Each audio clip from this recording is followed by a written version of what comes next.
Trust is not always broken by one big lie. It is eroded by 1,000 tiny secret interactions that bypass your consent. Today, we are exposing the psychological blueprint of micro-cheating, and how these small boundary crossings weaponize technology to destroy intimacy. Learn why the innocent flirtation you are ignoring is actually a blueprint for betrayal. Okay, let's dive into this. Section 1. The modern relationship threat. To really wrap our heads around the gravity of what we're looking at today, we first have to establish why micro-cheating has specifically emerged as the primary threat to modern relationships, especially here in the landscape of 2026.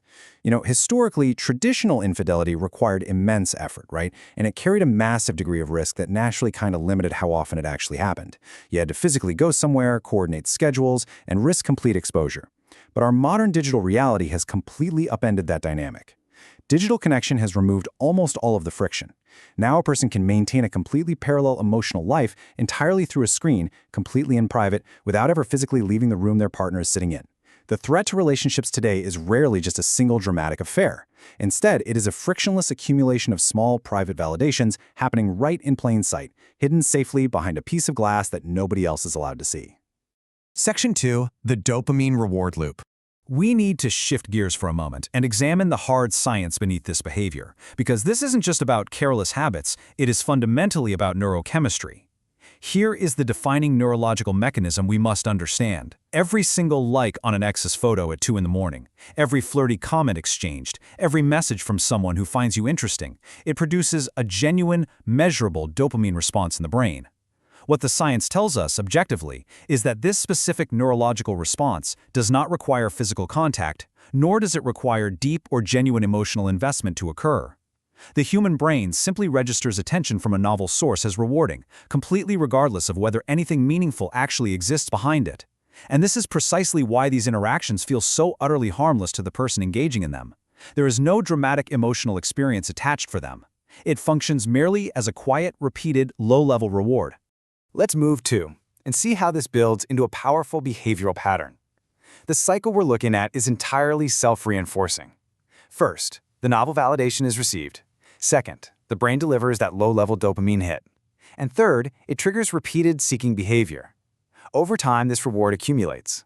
Crucially, the person receiving it learns to actively seek it out, specifically because their primary relationship at home, being familiar and stable, has stopped reliably producing that exact same novel rush. Which brings us to Section 3, the slow drip betrayal. This is exactly where we clearly separate the specific damage profile of digital micro-cheating from traditional physical betrayal. You see, a physical affair is a single rupture. It's absolutely devastating, obviously, but at least it's definable. You can point to exactly when and where the boundary was crossed. But micro-cheating? It operates on a completely different, much more insidious paradigm. It is a slow drip. It's a continuous feed of emotional unavailability that is cleverly disguised as harmless behavior, occurring constantly over weeks or months or even years. The profoundly damaging aspect here is that the partner on the receiving end frequently cannot point to a single, defining moment of betrayal, mostly because no single action qualifies as one on its own. And that leads to this incredibly difficult reality. What the partner actually experiences is this persistent, maddening, and frankly, difficult to articulate sense that their significant other is present physically, like sitting right there at the dinner table with them. But emotionally, they are somewhere else entirely. They are divided. They are quietly distributing their attention, their humor, and their validation to multiple outside sources, rather than investing it fully in the relationship they're supposedly building with you. Section 4, the micro-cheating checklist. So, the crucial point is how these concepts actually manifest in daily life. This is really the diagnostic core of this explainer. Let's look at these specific behaviors like a checklist.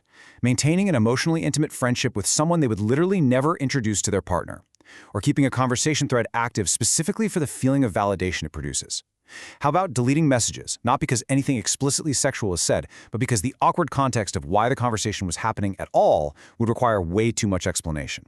Or making silent, unfavorable comparisons between their partner and the shiny new attention they're receiving elsewhere. Listen, if you take any of these isolated actions, they're small enough to easily rationalize. But evaluated together as a checklist, they represent a consistent, major diversion of emotional energy away from the primary relationship and towards something kept deliberately hidden. Moving right along to Section 5, the blueprint for infidelity. This brings us to the absolute most critical finding of our analysis today, where we break down the profound psychological dissonance that makes this so dangerous. I really want you to consider this for a moment. Why does this specific behavior function as a genuine blueprint for full infidelity, rather than just remaining a harmless, if annoying, digital habit? What is structurally happening inside the mind of the person doing this? Well, the answer lies precisely in the psychological skills being practiced here. The skills microcheating requires are identical to the skills required for a full-blown affair. Step 1 involves compartmentalizing a secret. Step 2 requires actively managing two emotional realities simultaneously. And Step 3? That's justifying behavioral dissonance to oneself, meaning explaining away behavior that would absolutely not survive being said out loud to their partner. So the person engaging in microcheating has, in reality, already solved the absolute hardest psychological problems that a much larger betrayal requires. And this brilliantly illustrates the core of the threat. They've learned to tolerate the massive dissonance between who they present themselves to be and what they are actually doing behind a screen. Once that dissonance has been normalized in small daily doses, it becomes significantly easier to normalize in much larger ones. The boundary of fidelity was never crossed all at once. Instead, it was crossed gradually, in digital increments so small that each one felt entirely forgivable on its own. This just continues until the distance between the relationship as it's described and the relationship as it actually functions has grown far wider than either partner ever consciously agreed to. The danger of microcheating is not that it always leads somewhere worse. The danger is that it is a continuous test of how much can be diverted before anyone notices, and a test that nobody objects to does not stay small.